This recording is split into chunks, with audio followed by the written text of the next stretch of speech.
It is a truism that many who join a rising revolutionary movement are attracted by the prospect of sudden and spectacular change in their conditions of life. A revolutionary movement is a conspicuous instrument of change. 64,000 is the median number of words per book. Average person reads about 200 words per minute. Simple math will tell us that is one book in 320 minutes. To accomplish this in 7 days, numbers say you would have to read for 45 minutes a day.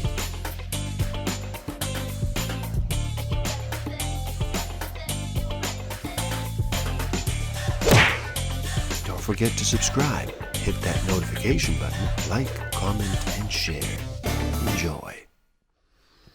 Welcome to the Book of the Week series. Every week as I read another amazing title, I share it with the world. My name is Igor S.F. Walker. Today we look at the true believer. Thoughts on the nature of mass movements by Eric Hoffer. So how about you slow down and relax? Reduce all that noise for just a bit. Make that choice and decide to listen.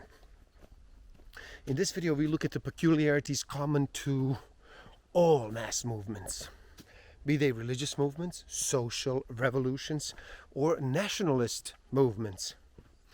Certain essential characteristics which give them a family likeness. Stick around till the end. I will share with you some tools I haven't used that will help you tremendously in this game of life. Discover a way to find out what actually motivates you, what innate human need is driving all of your decisions and your behavior. I will share some tools to improve your self-awareness, social awareness, self-management, and relationship management. The true believer, the man of fanatical faith, who is ready to sacrifice his life for a holy cause. An attempt is made to trace his genesis and cogline his nature. As an aid in this effort, use is made of a working hypothesis, starting out from the fact that the frustrated predominate among the early adherents of all mass movements, and that they usually join of their own accord. It is assumed, number one, the frustration of itself without any proselytizing prompting from the outside can generate most of the peculiar characteristics of the true believer. And number two, that an effective technique of conversion consists basically in the inculcation and fixation of proclivities and responses indigenous to the frustrated mind. In modern times, the mass movements involved in the realization of vast and rapid change are revolutionary and nationalist. Singularly or in combination, there is in us a tendency to locate the shaping forces of our existence outside ourselves. Success and failure are unavoidably related in our minds with the state of things around us. Hence, it has led people with a sense of fulfillment think it a good world, and they would like to conserve it as it is, while the frustrated favor radical change. The tendency to look for all causes outside ourselves persists even when it is clear that our state of being is the product of personal qualities such as ability, character, appearance, health, and so on.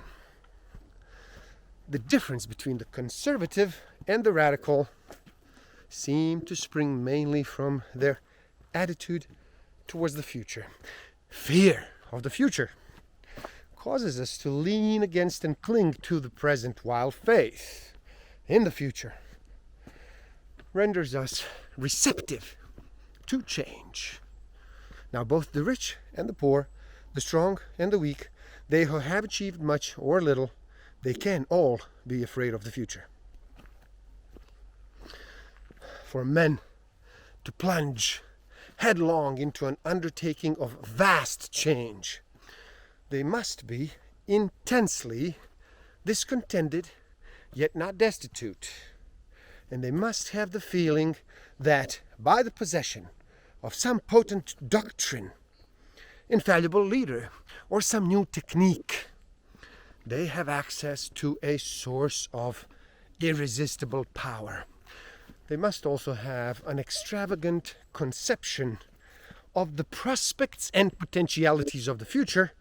And finally, they must be wholly ignorant of the difficulties involved in their vast undertaking. Experience is a handicap. Mass movements are usually accused of doping their followers with hope of the future while cheating them of the enjoyment of the present. Yet, it is the frustrated, the present is irremediably spoiled. Comforts and pleasure cannot make it whole. No real content or comfort can ever rise in their minds, but from hope. Since all mass movements draw their adherents from the same types of humanity and appeal to the same types of mind, it follows A, all mass movements are competitive, and the gain of one in adherence is the loss of all others. And B, all mass movements are interchangeable. One mass movement readily transforms itself into another. A religious movement may develop into a social revolution, or a nationalist movement, a social revolution, into militant nationalism, or a religious movement. A nationalist movement into a social revolution or a religious movement. See, where freedom is real, equality is the passion of the masses. Where equality is real, freedom is the passion of a small minority. Equality without freedom creates a more stable social pattern than freedom without equality. The permanent misfits can find salvation only in a complete separation from the self. And they usually find it by losing themselves in the compact collectivity of a mass movement, by renouncing individual will, judgment, and ambition, and dedicating all their powers to the service of an eternal cause. They are at last lifted off the endless treadmill, which can never lead them to fulfillment, the most incurably frustrated, and therefore the most among the permanent misfits are those with the unfulfilled craving for creative work. Neither fame, nor power, nor riches, nor even monumental achievements in other fields can still their hunger. Even the wholehearted dedication to a holy cause does not always cure them. The inordinately selfish are particularly susceptible to frustration. The more selfish a person, the more poignant the disappointment. It is the inordinately selfish, therefore, who are likely to be the more persuasive champions of selflessness. The fierce fanatics are often selfish people who were forced by innate shortcomings or external circumstances to lose faith in their own selves. Remorse and a sense of grievance seem to drive people in the same direction.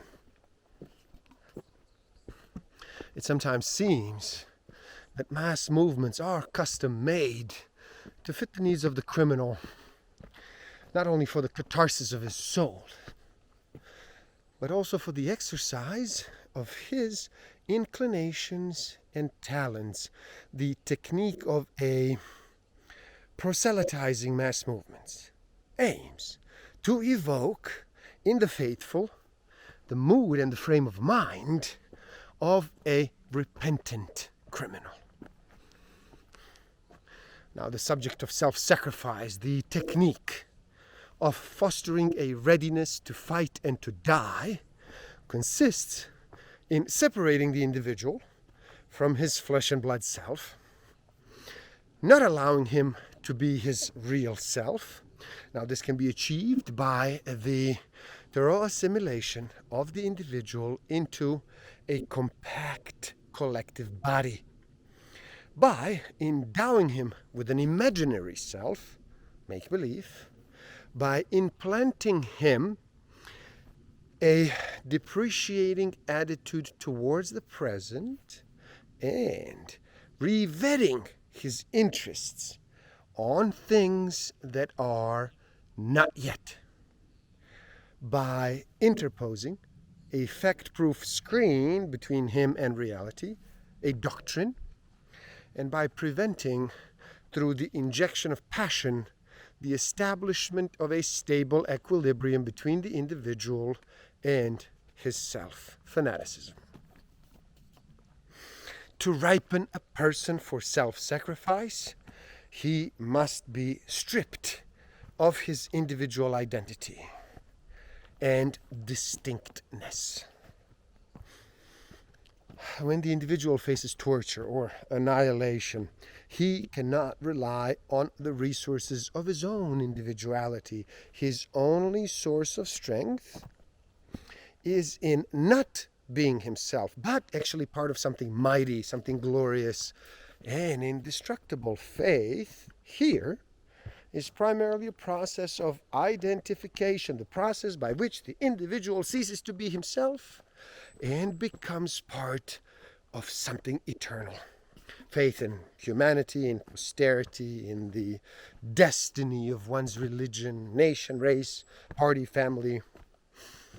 What is it but the visualization of that eternal something to which we attach the self that is about to be annihilated?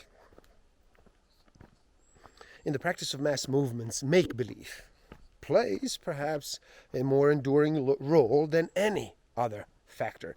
When faith and the power to persuade, coerce are gone, make-believe lingers on.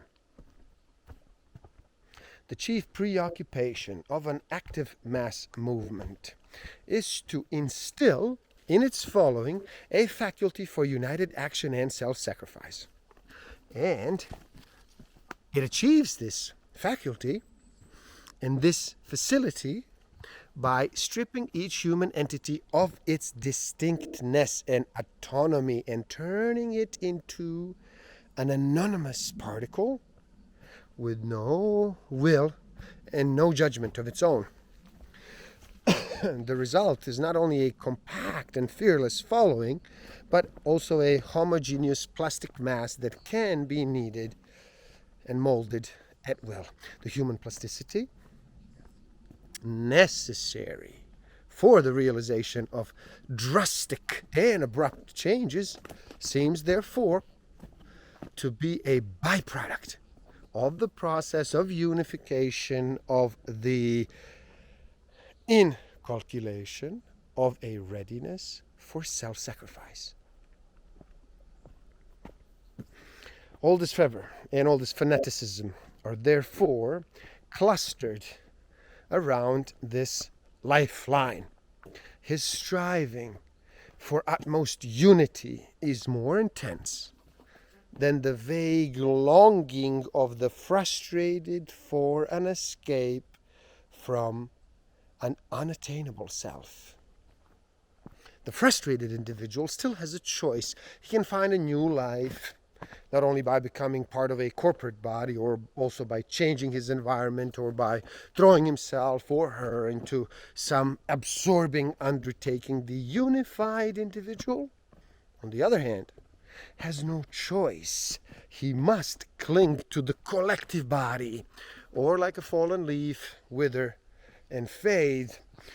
It is doubtful whether the excommunicated priest, the expelled communist, and the renegade chauvinist can ever find peace of mind as autonomous individuals. They cannot stand up on their own, but they must embrace a new cause and then attach themselves to a new group. The true believer is eternally incomplete, eternally insecure. It is easy to see how the fault-finding man of words, by persistent ridicule and denunciation, shakes prevailing beliefs and loyalties, and familiarizes the masses with the idea of change. What is not so obvious is the process by which the discrediting of existing beliefs and institutions makes possible the rise of new fanatical faith. The majority of people cannot endure the barrenness and the futility of their lives unless they have some hardened dedication or some passionate pursuit in which they can lose themselves. The tragic figures in history of mass movements are often the intellectual precursors who actually live long enough to see the downfall of the old order by the actions of the masses. The intellectual precursors. They rise against the established order. They deride its irrationality and its incompetence. They denounce its illegitimacy and its oppressiveness. And then they call for freedom of self-expression and self-realization. They take it actually for granted that the masses who respond to their call and range themselves behind them crave the same things. However, the freedom that the masses crave is not the freedom of self-expression and self-realization, but freedom from the intolerable burden of an autonomous existence. They want freedom from the fearful burden of free choice. Freedom from the arduous responsibility of realizing their own ineffectual selves and then shouldering the blame for the blemished product. They do not want freedom of conscience and consciousness, but faith, blind, authoritarian faith. They sweep away the old order, not to create the society of free and independent men, but to establish uniformity, individual anonymity, and a new structure of perfect unity. The reason for the tragic faith almost always overtakes the intellectual midwives of mass movement is that no matter how much they preach and glorify the united effort, they actually remain essentially individualists.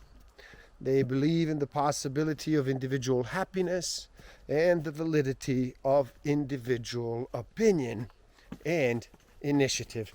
But once a movement gets rolling, power falls into the hands of those who have neither faith in nor respect for the individual. All true believers of our time, whether communists, Nazis, fascists, Japanese, Catholic, declaimed volubly, and the communists still actually do, on the decadence of the Western democracies. The burden of their talk is that in the democracies, people are too soft, too pleasure-loving, too selfless, to fight, to die for a holy cause. This lack of readiness to die, we are told, is indicative of an inner rot, a moral and biological decay. The democracies are old, corrupt, and decadent.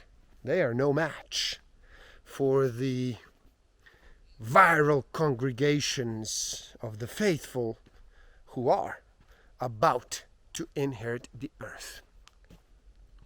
And there you have it, the true believer.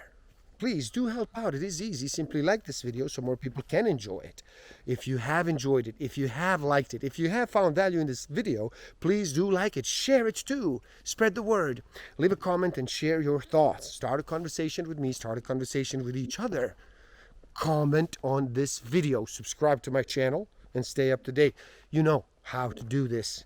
The link to this book is in the description below. Buy it. Read, never stop learning, especially learning about yourself. So gift yourself by taking the free human needs test on my website and find out what actually motivates you, what innate human need is driving all of your decisions and your behavior. And if you feel you are ready to improve your self-awareness, social awareness, self-management, and relationship management even further, do check out my Master of Life Awareness program. The links are in the description below. Thank you. Love and respect.